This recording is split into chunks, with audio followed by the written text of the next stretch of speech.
Okay guys, welcome back. So today we're going to be doing how to make your BMW reliable in 2023. Now, many of you message me all the time asking how to make your BMW engine reliable. And especially with the N52 engine, many of you get a lot of issues with that engine. And many of you will probably think this is a reliability video based on the N52, and realistically it is. But I thought I would change it instead of just keep making N52 reliability videos and make how to make your BMW N52 reliable instead of a BMW N52 reliability. Because many people always want to know how to actually make their car reliable and how to keep it running for as long as possible. So I believe the title makes more sense to you guys who message me all the time asking that exact question. So let's get onto this video. What? Goddamn, get it done, will ya? Woo. When the blow up now, everybody's so unusual with it. Shit. But said times in his rhymes, cause his memories. We running through New York, so you know. Okay guys, as you'll see here, this is the BMW M52 engine right in front of me. And if you can see, I've actually took the engine cover off, and that's purely because we're going to be going over all the things that keeps these engines reliable. And there is a lot of things I want to show you about this car, and many of you probably won't be aware that this actually happens. Many of you already know this actually happens. But for the new people who are just buying these cars or just purchased these cars, I need to show exactly the problems that these cars can have. And I now have an M52 which is having these exact issues. Obviously, when I've done all the videos previously on mine, many of you would know I'd already overhauled everything before I bring it on the channel. So this is the best car to actually show you what I mean when I've explained to you in previous videos what can actually go wrong if you don't do the corrected maintenance or look after these cars properly. Okay guys, so the first one is this, which is the valve cover. Many people ask me all the time if you can change the magnesium one for the plastic one or the plastic one for the magnesium one. The answer to that is simply no. The CCVs are completely different. The way the top of the cylinder head is completely different as well to where all the bolts go and the way the layout is. So no, you will not be able to do that. Everything is completely different. It's laid out differently. Now, this is an exact problem that I've told many of you guys about regarding the valve cover itself and neglect of these M52 engines. And this one is having an exact problem that I've mentioned to you many, many times. And I'm gonna go ahead and show you. So if many of you can see right here, you can see all the oil in the spark plug wells or the holes. You can see it all there. It's all up there as well. And this is where, obviously, the gasket up here from the oil cap is leaking and the Valvetronic motor seal is actually leaking.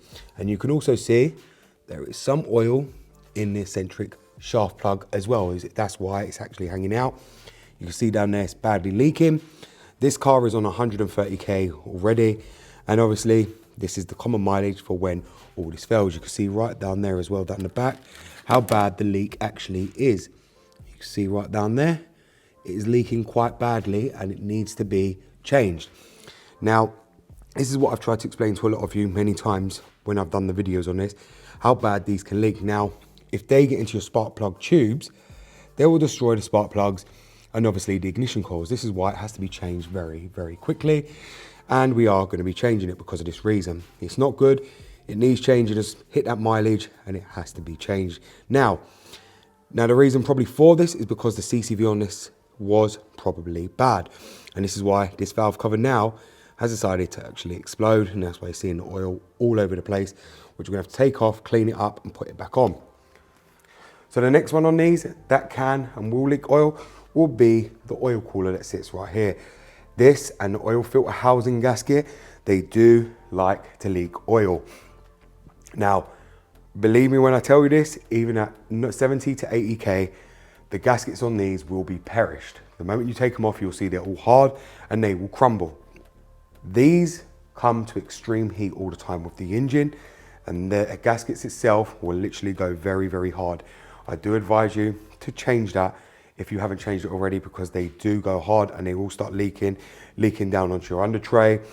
They will also mix the coolant and your oil together, and you probably see it in your expansion tank where you'll think a head gasket failure, but it's actually not. It's from this where the coolant and oil is actually mixing together. So if you haven't changed that yet and you think you ain't at the mileage, I would still change it, because these from new If it's never been changed, the ones you had on from factory will be old and they will be ready to start leaking, and then you'll have to do it. It's not a hard job, done it many, many times on many cars. Just have to have the right tools to be able to access the oil filter housing, lift it up, change the gasket and put the new one down. Make sure you clean up the area so the new gasket will actually stick and sit properly. Otherwise, you'll end up with another leak. Not hard to do. Same with the oil cooler. Very, very easy. Something you can do within 10 to 15 minutes to change this one over. But I do advise you to actually change that for that simple reason. Now the next one on these, this brings me to probably one of the ones that everyone knows about, which is the Vanos solenoids.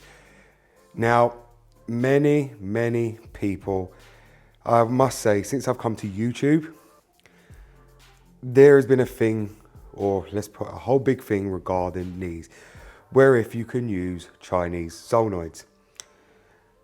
I just want to point out, I think many people have done the test on that and nobody has come back saying Chinese ones work, which I've always been corrected on, and I've still corrected for a very, very long time. Anyone who's tried to use them and thought they would work on the car have ended up having issues, and at least a lot of people have been honest about that and said no, they wouldn't work. Now, a lot of people go around saying obviously I'm arrogant because I make people believe they need to use OEM parts, and I'm strict on what I say and what I believe in on these cars. But it's not I'm strict and what I believe in. It's what these cars will only have. These cars will not tolerate Chinese parts. That isn't my fault. That's the manufacturer's fault. Nobody can blame me for that. I'm just telling you what I know. And how do I know that? Because I've been there, I've done it. And I'm telling you the best advice that I know without you wasting money upon money all the time. Many people seem to think, I'm very arrogant about that they must use OEM parts. But on this particular engine, on the M53, on the M54, it is a must. If you want an N-series engine, Chinese parts are not capable of running the efficiency of what these engines require. And anyone will tell you that. Many people, like I said, have tried to do videos and then they've come back with no results whatsoever because they know what I'm saying is true. Everyone's trying to find, a reason for me to either talking crap or that I'm not being honest. I'm just making people waste money. But the truth of it is, I'm not. You need to change them to genuine BMW ones. This isn't about me trying to make you spend more money than necessary. It's not at all. You have got Febby design, but even them are not cheap. You're still paying nearly around the same price as you would from BMW. I'm just letting you know what I know, So if they do fail, you'll end up with a rough idle. You will end up with a misfire. Your car won't be running properly. You'll feel it having low down power when you go to kick the accelerator down. It will be the Vanos solenoids, especially if your car's lacked oil changes all its life. So do actually check them as well, because they do go out. And this is the mileage around 130k on this car that these are about to fail. This is the mileage mine failed out on my Blackie 60. So I do expect these to fail at some point, any time around now. And that's why we need to get them changed as well, because they're going to be on their way out. That's literally guaranteed. So that's where they're situated, guys. And like I said, trust me when I'm telling you, you only use OEM. You can go and search all of YouTube, all online. And I'm telling you the truth.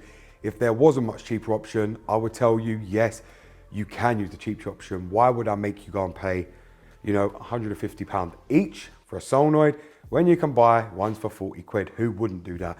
Nobody would want to spend £150 per one when you can go and buy 40 pound solenoids, but it doesn't work. And I still stand corrected to this day regarding that. So I don't think it's arrogant. I'm just very truthful, and I speak and tell the truth, which is these cars require what they require, and I can't change that. I am not the maker of this engine. I didn't design it. I'm just telling you what they require. So let's move on to the next part. So the next one, guys, are the dissers, which you'll find one sitting down here under the manifold.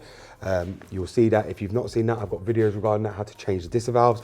You've got one literally directly underneath, and you've got one over the back here, which sits down where this air booster box is right here. You've got another disser valve right there. Now, when oil from the CCV goes bad, it lets oil into the manifold. What ends up happening is oil ends up getting on the disser flaps itself. These use an electric controlled motor. The pin and the O-ring on it itself will end up destroying itself, coming loose, and you'll end up with it rattling around inside your intake manifold. And believe me, you will hear that rattling around. Now, obviously, the moment you do hear that, you do want to obviously not start the car, not drive the car. You want to take the manifold off and get the pin out and the grommet before it gets into one of your cylinders. But that's not always the case. Sometimes it can come off while you're driving. Now, if it does, usually the cylinder will spit out the back of the exhaust. It's very well known. Many people have had it many times before, where the pin and the washer will just go in the cylinder and it will spit it out, usually causing no damage to the cylinder walls or the cylinder itself. But as for the flap, you will hear it rattling. In my experience, and from what I know about these cars, when you take the manifold off, it's the best time to check your disc flaps. Get them out, see if they've got any play in them. Most of the time, they will throw a code on the OBD, but it won't be a check engine light. These are a hidden engine light, so basically it will not throw a check engine light on the dash, even if one of them fail, because BMW believe that they're not actually needed. They're only just to adjust the manifold runners, just to give more power and more air and fuel mixture, that's it. So they don't think that they're actually required to throw an engine light to, like it's an emergency where it's going to stop the car driving. That's why I'm telling you, make sure you actually scan, because the electronic fault will come up on an OBD scanner telling you that the disc flap is actually failing. It's actually much better for you to see it failing than it fail and you end up with that rattle inside your manifold. And many of you message all the time saying you've got a rattling sound coming, you can't find it. Check your manifold and check your disc flap that it hasn't come off inside the manifold, because that will cause a lot of rattling when you start the car. So yeah, check that. So the next one on these guys, you can probably see it right there, is the water pump and thermostat, which sits right down there. Now on the 6 Series, you can probably see it's a very, very easy job because how big the car is. You can see the water pump from here, and you can also see the thermostat right there where that hose is going onto it. Everything is clearly visible here. On an E90 or 1 Series, you wouldn't be able to see it, that's clear. But on this car, you can see it very, very clearly. And when I get this on a lift and I take off the under tray, we'll be able to view more and see it a lot more than we can now. As you can see, these are quite prone to fail. Now, myself, I haven't had my one fail and it's on 170k. The same with this car. This car is on 130k and still on original water pump. Now, as I said, it's because we don't really get to so many extreme temperatures in this country. And I believe that's probably the reason why we don't have so many failures on these here in this country. But obviously they do fail, and that I know very, very well. The M54 is prone to them failing. M53, not so much either, but the M55, yes, because they're plastic and they do like to break. But these ones, on the other hand, in this country, I've not really seen them fail so much. And I mean, my one is the example of that. Mine's on 170,000, not failed, but I am going to be changing it anyway, just to be on the safe side, because I think it's time now to actually change it. But when they do fail, they will actually put your car into limp mode, because these are designed to run all the time when the engine's on. Bear in mind, they're electric, so they run constantly. And when obviously the turbine actually stops inside, which is electronically controlled, the car will overheat because it can't cool the coolant down, or it can't pump the coolant around the engine, sorry. So yeah, you end up in reduced power mode, and it's probably better to be safe than sorry to actually just replace it to avoid that, especially if you do a lot of long journeys, because obviously nobody wants to be left stranded because of this damn thing. And garages will charge you a fortune for it, and they are still very expensive. And everyone knows you can't get away with a Chinese one for that. You need to use a Pierberg one. Then there would be no point, especially on an XI model, trying to put a Chinese one in to then have to take that back out and have to put an original one back in. You don't want to do this job twice. This is the kind of job you want to do once and once only. Get it done for another 100,000 miles and enjoy the car. So yeah, guys, if they do fail, they usually throw a light firstly on the dash. You'll see a coolant light come on, and majority of the time it will be your water pump or your thermostat. So I would replace them both together if you plan to replace them anyway. Okay guys, so as you've seen there, I've now shown you how to make your BMW M52 engine reliable in 2023. Now there is other things in relation to making it reliable, like your normal spark plug service, your ignition coils, but many of you guys already know that. You know, it's actually common sense. If you're gonna take your valve cover off, you've got to take your spark plugs out anyway and your ignition coils, so why not just replace them at the same time? I know many people say if they're not bad, don't change it, But my philosophy is at some point they will go bad, just like everything else did on the car. Now, as many of you guys know, you've also got the CCV, but it's very hard to show you that while it's actually in situ on the car. But that is another failure point on these M52s. They're not usually too prone to going bad, but when they do go bad, they will actually cause a lot of issues on your car, from hard starting to misfires to rough running to actually pulling a lot of vacuum, and they actually end up destroying your valve cover and blowing it like this one exactly is. So I hope this video is going to help many of you who always ask me how you can make your BMW M52 engine actually reliable. Thank you very much for watching, guys. It's BMW Dr. Dean here, and goodbye.